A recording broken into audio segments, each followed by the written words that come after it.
হেদায়েত কার হাতে বলেন? কার হাতে? নাকি বড় বক্তার হাতে হেদায়েত? হেদায়েত আল্লাহ তাআলা কাকে দিবেন? যারা বড় মাহফিলের শ্রোতা হবেন।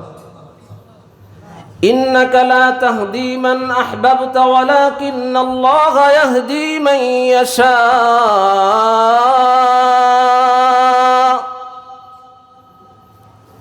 আল্লাহ তাআলা তার নবীকে, তার রাসূলকে, তার হাবিবকে বলেন, ও আমার নবী, ও আমার হাবিব, আপনি যে আপনার চাচাকে আপনি দ্বীনের দাওয়াত দেওয়ার জন্য আসছেন, আমি তো হেদায়েত আপনার হাতে দেই নাই। যদি আপনার হাতে আমি হেদায়েত দিতাম তাহলে আপনার দাওয়াতে আপনার চাচা কালেমা পড়ে ইসলাম ধর্ম গ্রহণ করত। তাহলে বেলালে হাবশির মতো এমন একজন মানুষ যার চেহারার না আছে কোনো সৌন্দর্য, না আছে কোনো গঠন, যে ছিল একজন আর দাস, বেলালের মতো মানুষ তাহলে হেদায়েত পাইতো না। তাহলে বোঝা যায় হেদায়েত কার হাতে। তাহলে বড় বক্তা কেন খুঁজি আমরা? আরে সবাই বড়, যারা দ্বীনের কথা বলেন কেউই ছোট না, সকলেই বড়।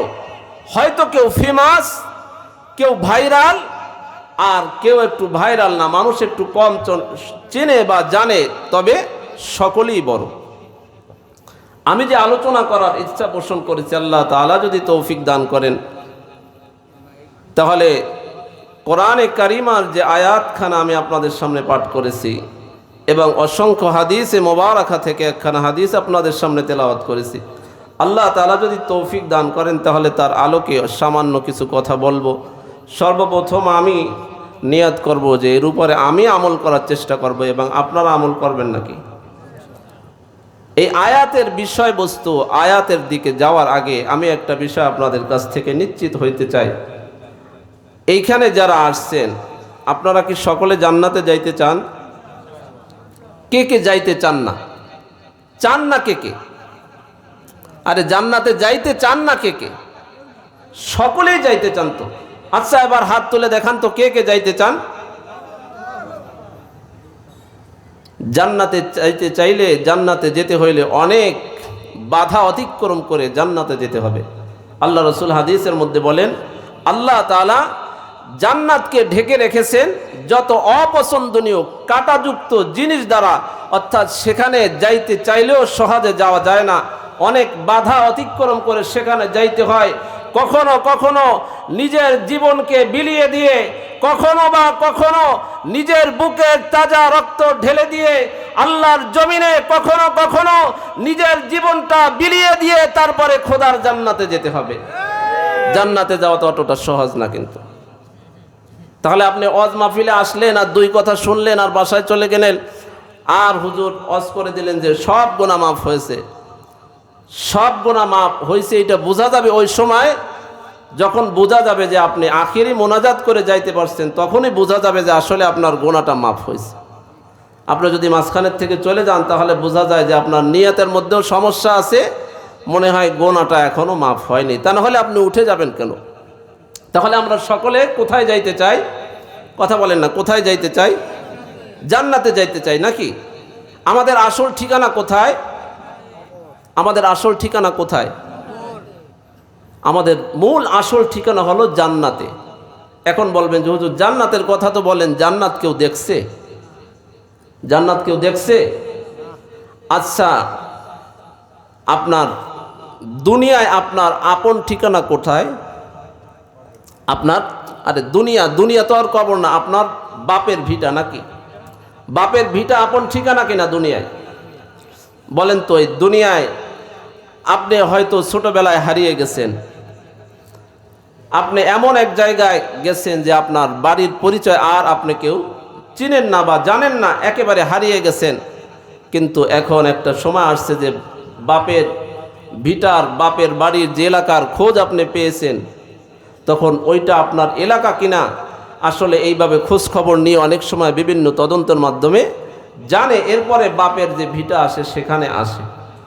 অর্থাৎ বিভিন্ন মাধ্যমে জানাশোনা যে আসলে যে আমি ওই বংশের ছেলে, এর কোনো ডকুমেন্ট আছে কিনা, বা ওইটা যে আমার বাড়ি, যে ওখানে যে আমার বাড়ি আছে এটা কেউ দেখছে কিনা, যে যেখানে আমার বাসার কথা বলা হচ্ছে আদৌ ওখানে কোনো ঘর বাড়ি আছে কিনা, ডকুমেন্ট খোঁজে কি খোঁজে না। তাহলে আমি আর আপনি যে আল্লাহর জান্নাতে যাব, জান্নাত তো আমি আর আপনি কেউ দেখি নাই, কেউ দেখছি নাকি বলেন? আল্লাহ তাআলাও জানেন আমি আর আপনি জান্নাত দেখি নাই। আল্লাহ তাআলা এটাও জানেন আমার কোনো বান্দারা তারা জান্নাত দেখে নাই, তারপরেও তারা জান্নাতের জন্য পাগল। কিন্তু যদি কোনো বান্দা জিজ্ঞাসা করি বসে যে আমরা যে জান্নাতে যাব সেই জান্নাত তো কেউ দেখে নাই, তাহলে সেই জান্নাতটা কোথায় আছে, কিভাবে আছে? এজন্য আল্লাহ তাআলা সর্বপ্রথম আমার আপনার যে বাবা হযরতে আদম আলাইহিস সালামকে সৃষ্টি করে আল্লাহ তাআলা কোথায় রেখেছিলেন? কোথায় রাখছিলেন? জান্নাতে। তাহলে আমার বাপ যদি দেখে তাহলে আমি সন্তান হয়ে সেইটা বিশ্বাস করার জন্য দেখার দরকার আছে নাকি? কথা বলেন না কেন? আমাদের বাবা হলো হযরতে আদম, আল্লাহ তাআলা তাকে সৃষ্টি করে সর্বপ্রথম জান্নাতে রাখছেন যে ও আদম তুমি জান্নাতে থাকো, আর তোমার সন্তানদেরকে গিয়ে বলে দাও জান্নাত হলো তাদের আসল ঠিকানা, আসল বাড়ি। তাহলে আমাদের ঠিকানা কোথায়? আমরা যেতে চাই কোথায়? এই পৃথিবীতে যত মানুষ আছে যারা ঈমান এনেছে তারাও মনে চায়, তাদেরও আকাঙ্ক্ষা, তাদেরও দাবি, তাদেরও মনের তামান্না হলো তারাও জান্নাতে যাবে।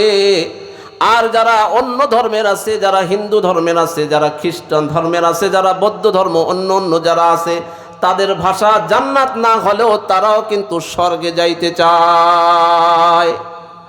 কিন্তু বলেন তো আল্লাহ তাআলা জান্নাত কি সবাইকে দিবে নাকি? জান্নাতে কি সবাই যাইতে পারবে? আল্লাহ তাআলা জান্নাত বানাইছেন কয়টা? জান্নাত বানাইছেন আল্লাহ তাআলা 8টা, আর জাহান্নাম বানাইছেন কয়টা? 7টা। তাহলে বোঝা যায় জাহান্নামও খালি থাকবে না, জাহান্নামেও কিছু যাবে।